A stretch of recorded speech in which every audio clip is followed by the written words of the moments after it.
To business breakfast. నా పేరు ప్రణీత్. ఇక గత రాత్రి అమెరికన్ మార్కెట్లు నష్టాలతో ముగిశాయి. నిన్న మన మార్కెట్లు కూడా నష్టాలతో ముగిశాయి. గత కొన్ని రోజులుగా గ్లోబల్ మార్కెట్లను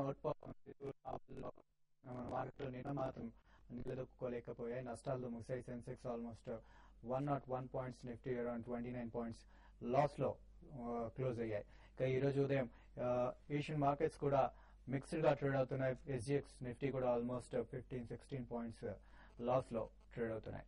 సో ఇక మార్కెట్ల గురించి మనకి మరింత విశ్లేషణ అందించడానికి ఇవాళ మార్కెట్ ఎలా ఉంటుందో తెలియజేయడానికి ప్రస్తుతం మనతో పాటు సుందర్ గారు ఉన్నారు. మరి కాసేపట్లో శేషు గారు జాయిన్ అవుతారు. సో గుడ్ మార్నింగ్ సుందర్ గారు. సో మార్కెట్ టెక్నికల్ గా ప్రస్తుతం ఏ ట్రెండ్ లో ఉంది అంటారు? 5600 దగ్గర టెక్నికల్ గా బ్రేక్ పడిన మార్కెట్ ఇంకా స్థిరంగానే ఉంది. ఎందుకంటే లాస్ట్ 4-5 డేస్ గా చూస్తే కనుక నెగటివ్ అంశాలు వచ్చినా కూడా, మార్కెట్ లో కొంచెం కరెక్షన్ వచ్చినా కూడా సపోర్ట్ అయిన మద్దతు స్థాయి అయిన 5500 స్థాయి పైన గట్టిగా నిలబడుతుంది. అంటే బయర్స్ స్ట్రాంగ్ గా ఉన్నారు, సెల్లర్స్ ఏమాత్రం రావట్లేదు.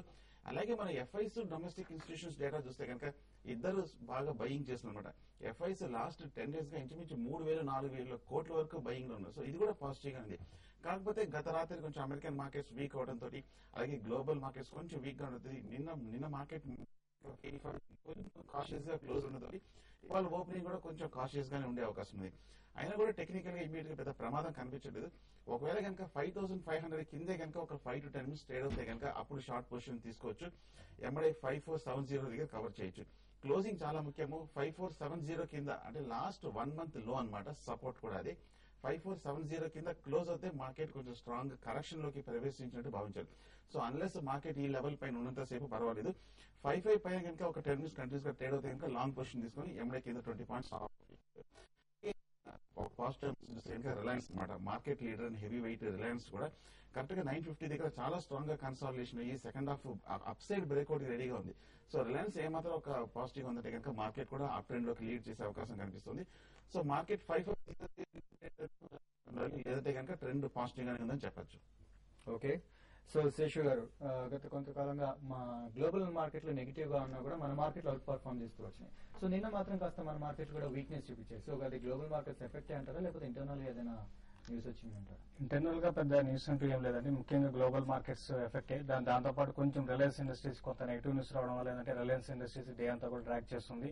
దీంతో పాటు బ్యాంకింగ్ స్టాక్స్ అని కూడా కొంత వీక్ ఉన్నాయి. దానివల్ల ఏంటంటే index higher level sustain కాలేకపోయింది.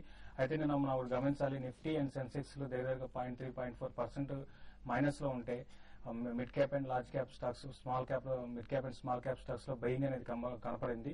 Mid and small cap దాదాపు ఫ్లాట్ గా క్లోజ్ అయ్యాయి. కాబట్టి నా ఉద్దేశం ప్రకారం ఈ రోజు కూడా చాలా వరకు mid cap and small cap లో ఎక్కువ యాక్షన్ ఉంటుంది. మరి ముఖ్యంగా ఏవైతే వాల్యూమ్స్ పరంగా బాగా వాల్యూమ్స్ జరుగుతున్నాయి అటువంటి స్టాక్స్ లో లాంగ్ పొజిషన్ కూడా తీసుకోవచ్చు. అయితే ఈ రోజు మార్కెట్ల విషయానికి వస్తే చాలా వరకు ఈ రోజు మార్కెట్లు కొంచెం ఫ్లాట్ గా మైనస్ లో ఓపెన్ అయినా కూడా క్లోజింగ్ టైం కొంచెం మార్కెట్ రికవరీ అయ్యే అవకాశం ఉంది. మార్కెట్ లో పెద్దగా ఇక్కడ నుంచి డౌన్ సైడ్ అయితే ఉండకపోవచ్చు. 5500 అనేది కీ లెవెల్ గా చెప్పొచ్చు. ఒకవేళ 5500 బిలో నిఫ్టీ వచ్చిందంటే మాత్రం లాంగ్ పొజిషన్స్ ఎగ్జిట్ కమని చెప్తాను. ఇక్కడ మార్కెట్ ఏంటంటే ఒక రేంజ్ బోన్ లో ట్రేడ్ అవుతుంది. లాస్ట్ 1 వీక్ నుంచి ఒక బ్యూటిఫుల్ కన్సాలేషన్ లో ఉంది. అయితే బ్రేక్అవుట్ వచ్చిందంటే మాత్రం అప్ సైడ్ చూసుకుంటే 150 to 200 పాయింట్స్ పెరగచ్చు. నా ఉద్దేశం ప్రకారం చాలా వరకు ఎక్కువ లాంగ్ సైడ్ పొజిషన్స్ ఉండడం చాలా వరకు బెటర్ అనిపిస్తుంది. ఎందుకంటే ఈవెన్ మీరు చెప్పినట్టుగా ఇంతకుముందు యూరోప్ మార్కెట్లు వీక్ ఉంటే మంది అవుట్ పర్ఫార్మ్ చేస్తుంది. దీనికి ప్రధాన కారణం చెప్పాలంటే ఎఫ్ఐఎస్ నుంచి లాస్ట్ ఒక 10 డేస్ నుంచి బయింగ్ అనేది కనపడుతుంది. ఏది ఈక్విటీలో బయింగ్ కనపడుతుంది, తర్వాత ఫ్యూచర్స్ లో కూడా బై చేస్తున్నారు. అయితే నిన్న వాల్యూమ్స్ మార్కెట్ లో లేవు, అదొకటే గమనించాలి. ఏదైనా కూడా మార్కెట్స్ ఏంటంటే ఎవరీ డిపోలో కొంత బై చేయమని చెప్తాను. స్టాప్ లాస్ 5500 అని చెప్తాను. ఓకే. సో ఇక కొంతమంది కాలర్స్ వెయిట్ చేస్తున్నారు. మన ఫస్ట్ కాలర్ విష్ణు హైదరాబాద్ నుంచి లైన్ లో ఉన్నారు. ఎలా ఏదండి? అలాగే ఇంకొకటి ఐడిబిఐ 145 రూపీస్ లో 200 షేర్స్ ఉన్నాయి. ఓకే. దాన్ని ఈ రేట్ లో యావరేజ్ చేసుకోవచ్చు. అలాగే మీ సజెషన్ అంటే ఒక 2-3 మంత్స్ ఏదైనా మంచి స్టాక్ ఏదైనా మిడ్ క్యాప్ స్టాక్ ఏదైనా సజెస్ట్ చేయండి. ఓకే, షూర్ అండి.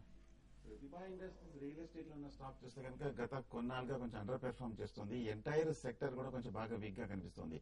90 రూపీస్ నుంచి తగ్గుతూ 50 రూపీస్ దగ్గర లాంగ్ టర్మ్ సపోర్ట్ దగ్గర కొంచెం తాత్కాలికంగా మద్దతు తీసుకుంది. బట్ ఏదైనా సరే ఎంటైర్ రియల్ ఎస్టేట్ మటుకు ఇంకా కొంచెం పాజిటివ్ జోన్ లోకి రాలేదు. అలాగే ప్రతిభ కూడా కొంచెం ఒక మైనర్ కన్సాలిడేషన్ తప్ప బుల్లిష్ ట్రెండ్ కావట్లేదు.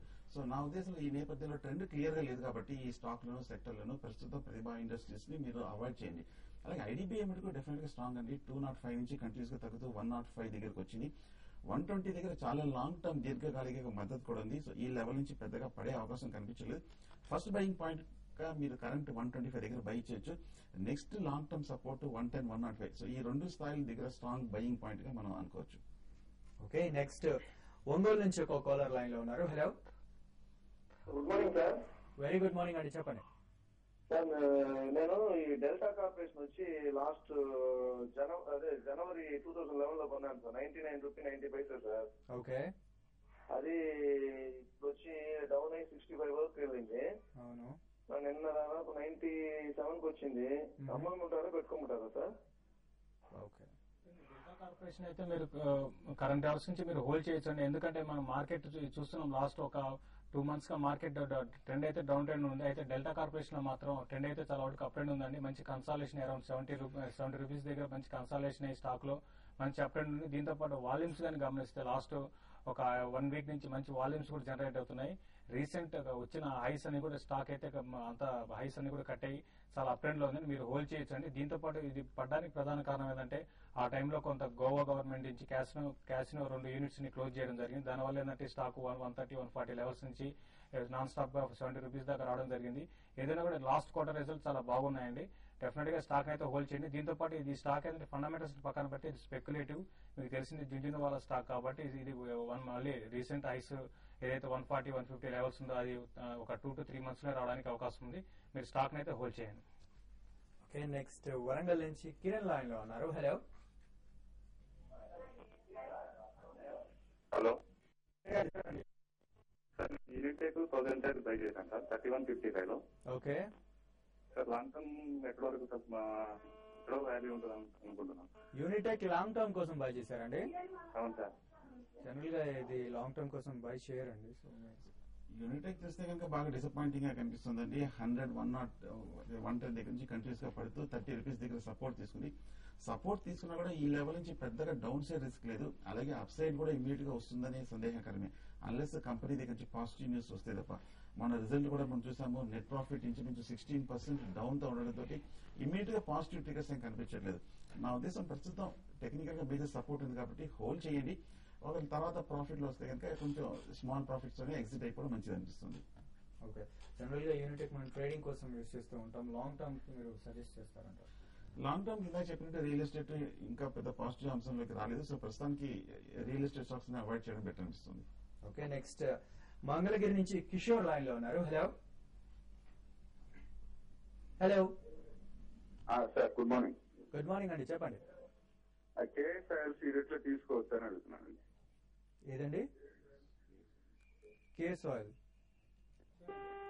ఇన్వెస్ట్మెంట్ కోసం అయితే మీరు ఒకటండి కేఎస్ఐల్ అని కూడా ఏంటంటే మాన్సూన్ తర్వాత డిజిటల్ మీద ఎక్కువ ఆధారపడుతుందండి. ఇప్పుడు మామూలుగా ఈ సీజన్ లో మాన్సూన్ సీజన్ లో కేఎస్ఐల్ చాలా వరకు పెరగడానికి అవకాశం ఉంది. దీంతో పాటు చూస్తే స్టాక్ అయితే చాలా హెవీగా కరెక్ట్ కావడం జరిగింది. 45 మామూలుగా ఇంతకుముందు అరౌండ్ 45 లెవెల్స్ లో ట్రేడ్ అయ్యేది. ఇప్పుడు 26 లెవెల్స్ కి వచ్చింది. మనం గమనించాలి, ఇది కూడా మంచి వాల్యూమ్స్ కూడా జరుగుతుందండి. మీరు డెఫినెట్ గా ఈ స్టాక్ ని మీరు బై చేయొచ్చు. ఈవెన్ ట్రేడింగ్ కోసం బై చేయొచ్చు. ఇన్వెస్ట్మెంట్ కోసం అయితే మరీ లాంగ్ టర్మ్ ఇన్వెస్ట్మెంట్ కాకుండా షార్ట్ టర్మ్ కోసం ఒక 1, 2 months, 3 months కోసం అయితే స్టాక్ ని బై చేయొచ్చండి. ఇప్పుడు ఇమీడియట్ గా అయితే 34, 35 లెవెల్స్ నెక్స్ట్ 2 months లో రావడానికి అవకాశం ఉంది. మీరు లాంగ్ టర్మ్ కోసం అయితే అరౌండ్ 45 రూపీస్ దాకా. కృష్ణ లైన్ లో ఉన్నారు. Hello, good morning sir. Good morning అండి. సార్ నా గల్ఫ్ ఆయిల్ నా దగ్గర 75 రూపీస్ లో హోల్డింగ్స్ ఉన్నాయి. ఓకే, ప్రాఫిట్ బుక్ చేసుకోమంటారు. నేను 6 months వెయిట్ చేయగలుగుతాను, హోల్డ్ చేయమంటారా? నేను సీజన్ డీలర్ కూడా 80 రూపీస్ 90 రూపీస్ ఉన్నాయి. అది కూడా వెయిట్ చేయొచ్చా 6 months వరకు?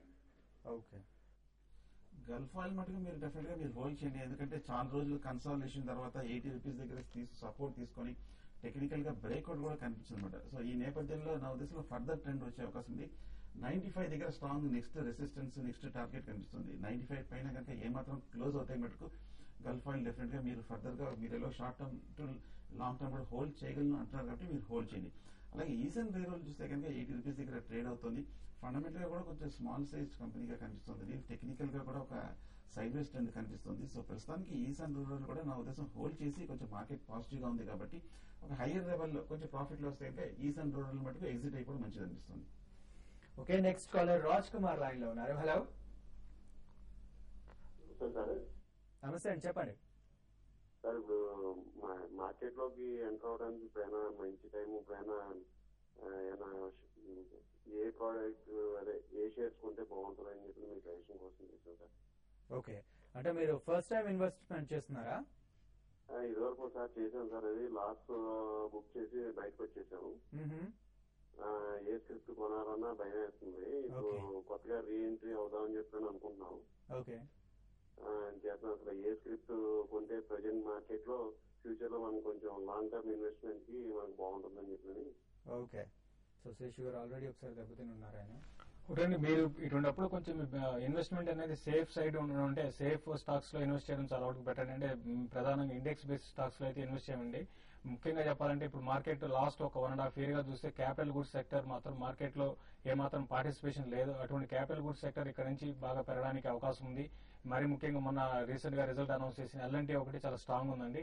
ఎల్ఎన్టీని మీరు కరెంట్ లెవెల్స్ లో బై చేయొచ్చు. ఒక లాంగ్ టర్మ్ ఇన్వెస్ట్మెంట్ కోసం 2200 రూపీస్ టార్గెట్ గా మీరు బై చేయొచ్చండి. ఇవరీ డిప్లో ఎల్ఎన్టీని బై చేయండి. దీంతో పాటు బీహెచ్ఈలు కూడా మీరు బై చేయొచ్చు. అయితే బీహెచ్ఈలు మాత్రం చాలా స్ట్రాంగ్ రీబౌండ్ అవుతుందని చెప్పలేము. ఇది కూడా ఇక్కడ అరౌండ్ 1900 ఆ లెవెల్లో ఉంది కాబట్టి దీన్ని బై చేయొచ్చు.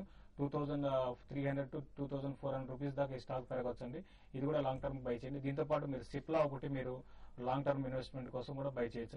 ఈ మూడు కూడా ఏంటంటే షార్ట్ టర్మ్ కి అప్ అండ్ ఉన్నాయి, లాంగ్ టర్మ్ కూడా అప్ అండ్ ఉండే అవకాశం ఎక్కువ ఉందండి. ఓకే, రాజ్ కుమార్ గారు విన్నారు కదా. అలాగే రోజు మన ప్రోగ్రామ్స్ చూస్తూ ఉండండి. సో మీకు మంచి విలువైన సలహాలు సూచనలు అందిస్తుంటారు. సో ఈసారి లాస్ కాకుండా ప్రాఫిట్ బుక్ చేస్తారని ఆశిస్తాం. ఇప్పుడు షార్ట్ బ్రేక్ తీసుకుందాం. బ్రేక్ తర్వాత మరిన్ని కాల్స్ చూద్దాం.